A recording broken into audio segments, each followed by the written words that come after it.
Halo kawan, jumpa lagi dengan Toro Channel ya. Assalamualaikum warahmatullahi wabarakatuh. Allahumma sholli ala sayyidina Muhammad wa ala ali sayyidina Muhammad. Oke kawan yang menjalankan ibadah puasa ya, semoga bisa full 30 hari ya. Dan tentunya berkah barokah dan pahala melimpah buat kawan-kawan semua. Tapi jangan lupa ya, untuk sedekahnya di hari raya nanti atau sekarang juga lewat online ya, yaitu sedekah dengan mensubscribe Toro Channel ya, subscribe, like-nya. Oke kawan ya, langsung aja bismillahirrahmanirrahim. Kali ini kita akan mendengarkan ya dari sumber yang kredibel dan sangat terpercaya ya, yaitu Pak Prabowo diancam oleh mafia migas, yang dimana mafia migas itu dananya puluhan ribu triliun ya. Jadi untuk membeli negara aja bisa, membeli kekuasaan aja bisa, dan juga bisa menguasai semua pejabat yang ada di Indonesia. Itulah mafia migas ya. Jadi Pak Prabowo diancam oleh mafia migas ya. Pendapatnya seperti apa dan keterangannya seperti apa, penjelasannya seperti apa, langsung aja kita simak ya, langsung aja. Oplosan. Jadi begini, mari kita luruskan dulu. Ada isu yang beredar bahwa mafia migas mengancam bakal menggulingkan Prabowo kalau dia berani menuntaskan kasus korupsi Pertamina. Intinya, kalau Prabowo berani mengusut dari akar sampai pucuk, dia bakal kehilangan kursi presiden. Gini ya, ini bukan ancaman kaleng-kaleng. Mafia migas itu bukan main-main. Mereka punya uang ribuan triliun. Ya, ribuan triliun. Kalau transparan, bisa jadi mereka lebih kaya dari orang-orang yang masuk daftar Forbes. Ini duit yang bukan cuma bisa beli jet pribadi atau pulau, tapi bisa membeli kekuasaan. Dan kalau mereka merasa terancam, mereka bisa mengguncang stabilitas negara. Sekarang pertanyaannya, apakah Prabowo takut? Kenapa tiba-tiba ada ancaman begini? Kenapa mafia migas tiba-tiba merasa terancam? Ya karena Prabowo bukan tipe pemimpin yang bisa diatur-atur. Dari dulu, dia dikenal keras terhadap oligarki. Dia nggak punya kepentingan bisnis yang nyangkut di sektor migas. Dan lebih dari itu, dia punya niat serius untuk membersihkan Indonesia dari permainan kotor ini. Tapi mafia migas tahu, mereka nggak bisa melawan dengan cara biasa. Mereka nggak bisa tiba-tiba muncul di TV bilang, kami menolak pemberantasan korupsi. Mereka nggak bisa terang-terangan melawan kebijakan Prabowo. Jadi apa yang mereka lakukan? Mereka pakai cara lama, ancaman dan manipulasi opini publik. Mereka sebar isu, mereka tekan kanan kiri, mereka ciptakan narasi kalau Prabowo bakal jatuh kalau berani ngusik mereka. Seolah-olah ini adalah pertarungan yang sudah pasti dimenangkan mafia migas. Tapi tunggu dulu, apa benar begitu? Jangan salah, Prabowo bukan politisi kemarin sore. Dia tahu cara menghadapi tekanan politik. Dia tahu bagaimana bermain di papan catur kekuasaan. Dan yang paling penting, dia punya rakyat di belakangnya. Mafia migas bisa saja punya uang tak terbatas. Bisa bayar orang, bisa beli opini, bisa main belakang. Tapi ada satu hal yang nggak bisa mereka beli. Kepercayaan rakyat. Kalau rakyat sadar bahwa Prabowo sedang berhadapan dengan mafia besar yang merampok kekayaan negara, maka dukungan akan semakin kuat. Ini bukan sekadar soal politik, ini soal keberpihakan. Berpihak kepada keadilan atau berpihak kepada pencuri. Kalau kita biarkan mafia migas menang, kita sama saja membiarkan korupsi terus merajalela. Dan jangan lupa, ini bukan sekadar uang negara yang dirampok, ini adalah masa depan bangsa yang digadaikan. Bayangkan, ada orang yang simpan uang 1 triliun di rumah. 1.000 triliun! Itu setara dengan hampir setengah APBN Indonesia.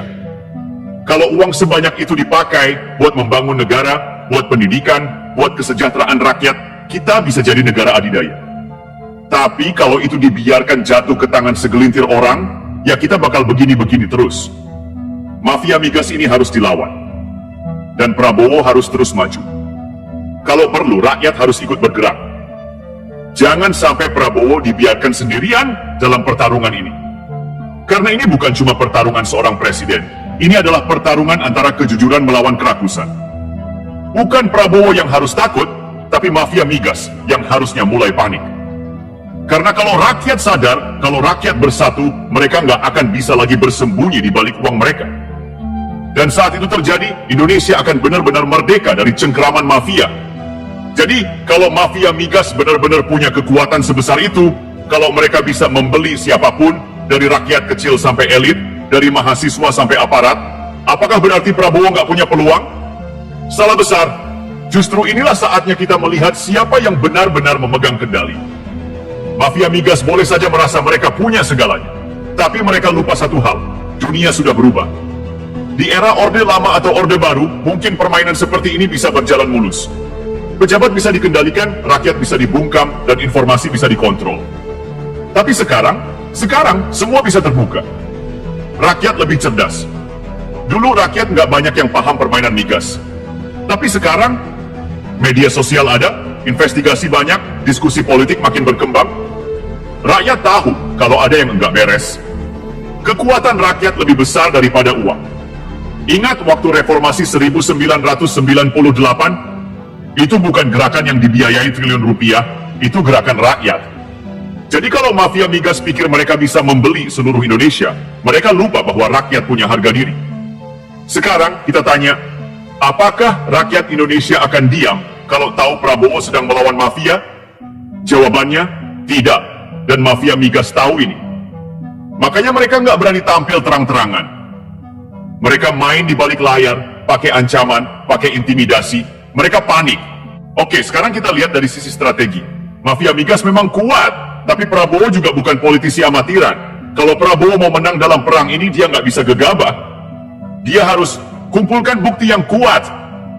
Mafia migas ini bisa beli banyak hal, tapi kalau bukti sudah di tangan, media internasional sudah tahu, dunia sudah melihat, mereka nggak bisa lagi sembunyi. Gunakan sistem hukum yang ada. Jangan salah, KPK, Kejaksaan Agung, dan Polri itu bukan cuma bisa disetir seenaknya. Kalau pimpinan mereka benar-benar mau bersih-bersih, mafia migas bakal kelabakan. Bawa rakyat ke pihaknya. Ini penting, kalau rakyat melihat Prabowo benar-benar serius melawan mafia, dukungan akan mengalir deras. Dan kalau rakyat sudah di belakang Prabowo, mafia migas nggak akan berani gegabah. Manfaatkan momentum internasional, jangan lupa mafia migas ini bukan cuma bermain di dalam negeri. Mereka punya jaringan di luar. Tapi justru itu bisa jadi senjata. Kalau Prabowo bisa menunjukkan ke dunia bahwa Indonesia sedang melawan mafia besar, akan ada dukungan dari luar. Mari kita bayangkan skenario terbaik. Prabowo menang, mafia migas tumbang. Apa yang terjadi? Harga BBM bisa stabil. Korupsi migas selama ini bikin harga BBM selalu naik turun nggak jelas. Kalau mafia ini diberesin, harga BBM bisa lebih stabil dan adil. APBN jadi lebih kuat. Bayangkan kalau uang triliunan yang selama ini dikorupsi bisa kembali ke negara. Kita bisa bangun lebih banyak sekolah, rumah sakit, infrastruktur. Indonesia lebih berdaulat. Selama ini, mafia migas bikin Indonesia nggak pernah benar-benar mandiri di sektor energi. Kalau mereka tumbang, kita bisa mulai mengembangkan energi yang lebih bersih dan murah untuk rakyat. Bukan Prabowo yang harus takut, justru mafia migas yang harus mulai khawatir. Karena kalau Prabowo dan rakyat bersatu, mereka nggak punya tempat lagi untuk bersembunyi. Pertanyaannya sekarang, apakah kita sebagai rakyat akan diam saja atau ikut bergerak mendukung Prabowo melawan mafia ini? Kita harus paham dulu, mafia migas itu bukan sekadar sekumpulan orang yang doyan korupsi. Mereka ini sistem. Ada beberapa level pemain di dalamnya. Para elit di balik korporasi besar ini level atasnya. Mereka bukan cuma main di Pertamina, tapi juga di perusahaan-perusahaan energi global. Mereka pegang kontrak eksplorasi migas, kuota impor, hingga distribusi BBM. Mereka punya koneksi langsung ke para pejabat. Bahkan, ada yang duduk di lingkaran pemerintahan. Orang-orang ini bisa masuk ke dalam sistem birokrasi dan memastikan aturan selalu menguntungkan mereka. Makelar dan perantara mereka ini yang tugasnya jadi tukang lobby. Lobby ke DPR supaya regulasi menguntungkan mereka. Lobby ke aparat supaya kalau ada kasus korupsi, bisa diamankan. Lobby ke media supaya opini publik bisa diarahkan. Jaringan preman dan aparat bayaran. Jangan salah, mafia migas ini bukan cuma duduk manis di kantor mewah. Mereka juga punya kaki tangan di lapangan. Mereka bisa pakai preman, organisasi massa, atau bahkan oknum aparat untuk menekan siapa saja yang berani buka suara. Siapa yang melawan, siap-siap kena intimidasi. Pejabat yang dipelihara. Di beberapa kementerian dan instansi, selalu ada pejabat yang sengaja dipasang untuk memastikan bisnis mafia migas tetap aman. Ada yang tugasnya mempermudah izin impor, ada yang tugasnya memastikan monopoli tetap berjalan, ada yang tugasnya menghambat penyelidikan kalau ada skandal bocor. Prabowo bukan orang bodoh. Dia tahu kalau mafia migas ini punya pengaruh kuat. Kalau dia bertindak gegabah, ada dua kemungkinan. Mereka akan melakukan serangan balik dengan segala cara. Bisa lewat propaganda di media. Bisa lewat serangan ekonomi, misalnya mendadak bikin harga BBM naik supaya rakyat menyalahkan pemerintah. Bisa juga lewat tekanan politik di DPR supaya kebijakan Prabowo bisa digagalkan. Mereka bisa mencoba menggulingkan Prabowo secara sistematis. Jangan lupa, mafia ini punya uang ribuan triliun. Mereka bisa membeli gerakan oposisi, mendanai aksi protes besar-besaran, atau bahkan memanfaatkan isu lain untuk menjatuhkan pemerintahan. Kalau Prabowo benar-benar mau menumpas mafia ini, dia harus pakai strategi perang. Pancing mafia keluar dari persembunyian. Caranya, bongkar korupsi-korupsi kecil dulu. Tangkap dulu 9-12 orang yang ada di lingkaran bawah. Ini akan membuat bos-bos besar mulai panik dan bergerak. Gunakan aparat yang bersih mafia ini pasti punya orang dalam di KPK, Kejaksaan, dan Polri. Harus ada penyaringan aparat yang benar-benar loyal. Manfaatkan dukungan rakyat. Kalau rakyat tahu betapa gilanya uang yang dikorupsi di sektor migas, dukungan akan datang secara alami. Gunakan media sosial untuk terus mengungkap permainan kotor mereka. Buat serangan balik ke mafia-mafia ini kuat di ekonomi. Tapi mereka juga punya kelemahan. Ketergantungan pada sistem hukum dan politik. Jika Prabowo bisa membongkar koneksi mafia dengan pejabat-pejabat korup dan membawa kasus ini ke tingkat internasional, mereka akan kehilangan perlindungan. Mafia migas kuat karena selama ini data keuangan mereka tersembunyi. Kalau Prabowo berani membuka data-data migas secara transparan, rakyat bisa melihat siapa yang selama ini bermain kotor. Kenapa mafia migas bisa eksis selama puluhan tahun? Karena mereka tahu sistem hukum bisa dimainkan. Tapi kalau rakyat sudah tahu kebusukan mereka, itu masalah besar. Mafia ini bisa melobi pejabat, tapi mereka nggak bisa melobi jutaan rakyat. Mereka bisa membeli politisi, tapi mereka nggak bisa membeli harga diri bangsa. Ingat, kejatuhan banyak rezim korup bukan karena mereka kalah di meja hukum, tapi karena rakyat sudah nggak mau lagi diam. Prabowo harus sadar, rakyat Indonesia akan mendukung siapapun yang berani melawan mafia ini. Sekarang kita lihat dua skenario. Jika Prabowo berhasil menggulingkan mafia migas, Indonesia akan lebih mandiri di sektor energi. Harga BBM bisa lebih stabil, ekonomi rakyat lebih kuat karena tidak dikendalikan oleh segelintir orang. Indonesia akan jadi contoh negara yang berhasil melawan korupsi di sektor energi. Jika mafia migas menang dan berhasil menekan Prabowo, harga BBM akan terus dimainkan untuk kepentingan mereka. Uang negara terus dirampok oleh segelintir elit, Indonesia akan tetap jadi sapi perah bagi kartel migas global. Dan yang paling bahaya, presiden manapun setelah Prabowo akan tetap dalam kendali mafia ini. Jadi, pertanyaannya sekarang bukan lagi berani nggak Prabowo melawan mafia migas, tapi lebih kepada apakah rakyat akan mendukung Prabowo atau justru membiarkan mafia ini terus berkuasa? Karena kalau rakyat diam, Indonesia akan tetap dikuasai oleh kelompok yang sama. Mari kita lihat dari sudut pandang realistis. Prabowo bukan pemimpin yang baru belajar politik. Dia tahu betul betapa berbahayanya musuh yang sedang dihadapinya. Mafia migas ini bukan cuma soal uang, tapi juga soal kontrol global. Mereka ini main di level internasional, punya jaringan kuat dengan oligarki dunia, bahkan bisa menekan negara-negara berkembang seperti Indonesia. Jadi pertanyaannya bukan berani atau tidak, tapi lebih kepada bagaimana cara yang paling efektif untuk mengalahkan mereka tanpa membuat negara ini porak-poranda. Karena kalau salah langkah, efeknya bisa luar biasa. Harga BBM bisa sengaja dimainkan agar naik drastis. Rakyat yang marah, bukan mafia.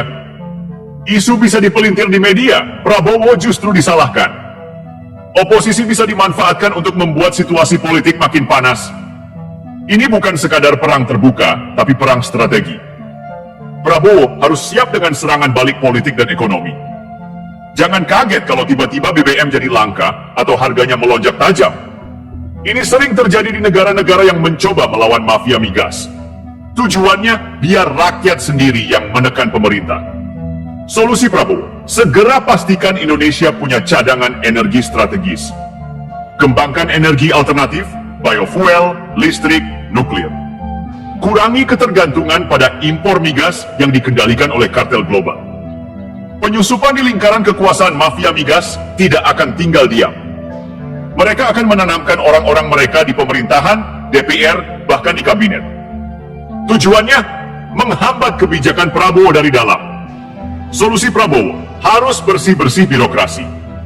Periksa siapa saja pejabat yang selama ini terlibat dalam permainan migas. Gunakan pendekatan intelijen.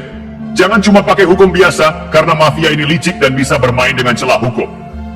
Jangan kaget kalau tiba-tiba ada media yang mulai menyerang Prabowo secara sistematis.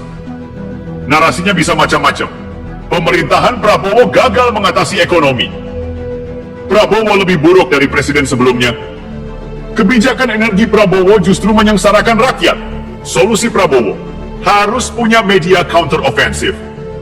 Gunakan media digital, TV nasional, dan influencer untuk menjelaskan ke rakyat bahwa ini adalah ulah mafia migas. Jangan biarkan mafia ini menang di perang opini. Kalau mafia migas benar-benar terancam, mereka bisa coba menggunakan DPR untuk menekan Prabowo. Bisa dalam bentuk hak angket, interpelasi, bahkan wacana pemakzulan. Kalau nggak bisa dilawan secara politik, mereka bisa mencoba menciptakan instabilitas nasional. Solusi Prabowo, pastikan koalisi pemerintah tetap solid. Gunakan pendekatan divide and conquer. Pecah belah kekuatan oposisi yang terafiliasi dengan mafia migas.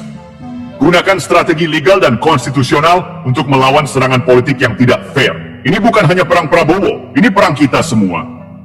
Rakyat harus sadar bahwa ini bukan sekadar isu politik biasa. Ini soal kedaulatan energi dan masa depan Indonesia. Mafia migas sudah terlalu lama mengendalikan harga BBM, menentukan siapa yang boleh kaya dan siapa yang harus tetap miskin. Kalau kita mau perubahan, kita harus mendukung kebijakan Prabowo yang ingin membersihkan sektor migas. Melawan propaganda media yang sengaja dibuat untuk menggiring opini negatif.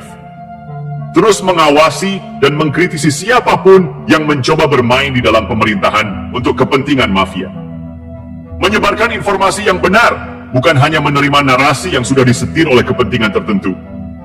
Mafia migas ini bukan musuh yang bisa dikalahkan dalam semalam. Tapi kalau kita mau bertahan dan melawan dengan strategi yang benar, kita bisa menang. Dan Prabowo, dia punya pilihan, diam dan membiarkan sistem korup ini terus berjalan seperti sebelumnya. Atau melawan dengan risiko besar, tapi dengan peluang menjadikan Indonesia benar-benar mandiri. Saya yakin Prabowo sudah memilih jalan kedua. Pertanyaannya sekarang, rakyat siap mendukung atau tidak? Kita nggak bisa menunggu sampai mafia migas ini benar-benar merajalela dan membuat Indonesia lumpuh. Mereka sudah terlalu lama berkuasa di belakang layar, dan sekarang saatnya rakyat tahu siapa musuh sebenarnya. Bayangkan, mereka punya uang ribuan triliun. Bisa menyogok siapa saja, bisa membeli media untuk menggiring opini, bisa mendanai demo bayaran supaya seolah-olah rakyat menolak kebijakan Prabowo. Bahkan bisa membayar oknum di militer dan kepolisian untuk menciptakan instabilitas. Apa tujuannya? Sederhana, supaya siapapun yang berani melawan mereka jatuh sebelum sempat bertindak. Dan ini bukan ancaman kosong. Sudah banyak pemimpin di dunia yang dilengserkan atau dibunuh hanya karena berani melawan mafia energi. Kalau Prabowo benar-benar ingin melawan mafia migas, dia harus pakai strategi perang asimetris. Ini bukan perang frontal, tapi perang cerdas. 1. Ganti pejabat yang terlibat mafia. Jangan biarkan serigala mengawasi kandang domba. Kalau di Kementerian BUMN, Kementerian SDM, atau Pertamina masih ada orang-orang mafia, mereka harus segera disingkirkan. Gantilah dengan orang-orang yang benar-benar pro rakyat, bukan pro kartel. 2. Reformasi total sektor migas. Jangan biarkan mafia ini bermain dengan aturan yang mereka buat sendiri. Transparansi dalam penentuan harga BBM. Audit keuangan Pertamina dan anak perusahaannya. Stop monopoli asing dalam impor BBM dan minyak mentah. 3. Gunakan intelijen negara. Mafia migas ini bukan orang biasa. Mereka punya jaringan kuat. Prabowo harus pakai kekuatan intelijen untuk mengawasi, menyadap, dan mengungkap siapa saja yang terlibat. Siapkan bukti-bukti yang kuat supaya ketika mereka diseret ke pengadilan mereka nggak bisa lolos. Siapkan peluru cadangan energi alternatif. Kenapa mafia migas bisa mengendalikan negara? Karena kita masih tergantung sama mereka. Prabowo harus mempercepat pengembangan energi alternatif. Biofuel, listrik, nuklir, dan sumber daya lain yang bisa menggantikan ketergantungan kita pada minyak dan gas. Kalau kita bisa mandiri energi, maka mafia migas kehilangan senjatanya. Amankan posisi politik dan koalisi pemerintah. Jangan sampai mafia migas bisa menggerakkan DPR untuk menghambat atau bahkan mencoba menjatuhkan Prabowo. Koalisi pemerintah harus solid. Jangan kasih celah sedikit pun buat oposisi yang terafiliasi dengan kepentingan mafia migas. Harga BBM akan dimainkan sesuka hati mafia. Negara akan terus bergantung pada impor migas yang mahal dan dikendalikan kartel. Uang rakyat akan terus dikorupsi oleh elit-elit yang bekerja sama dengan mafia. Prabowo bisa digulingkan dan Indonesia kembali dikuasai oligarki.